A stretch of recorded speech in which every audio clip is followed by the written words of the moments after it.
Du lytter til Et bjerg af tavshed. En podcast om fortielse. Når vi mennesker med vilje undlader at sige noget bestemt. Hvad bliver konsekvenserne?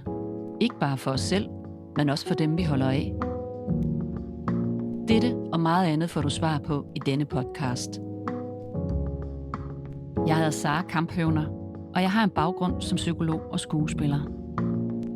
Hvorfor havde de ikke sagt, at det var noget, vi ikke skulle tale om, ikke? Der var jeg faktisk ude i noget, der ikke var okay. Det må du ikke sige højt. Det må ikke nævnes i talen, Hanne, fordi børnene skal ikke vide det. Og jeg sagde det ikke til hverken en jordmor eller en sundhedsplejerske. Det var mest, jeg tænkte heller ikke over det dengang. I dag, der vil jeg aktivt beslutte ikke at sige det. Fordi jeg vil gerne ses på som en helt almindelig mor.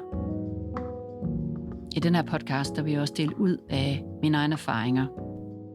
Pludselig så siger hun, jeg har båret på en hemmelighed, Sara, i 43 år. Nu kunne jeg ikke bære på din hemmelighed længere. Det hun siger bagefter, det er ikke sikkert, at din far er din biologiske far. Altså som jeg forstår det, I havde snakket om det. Ja. I tog nogle dage op til, du ringede. Ja. Okay. Det er fandme vildt. Ja.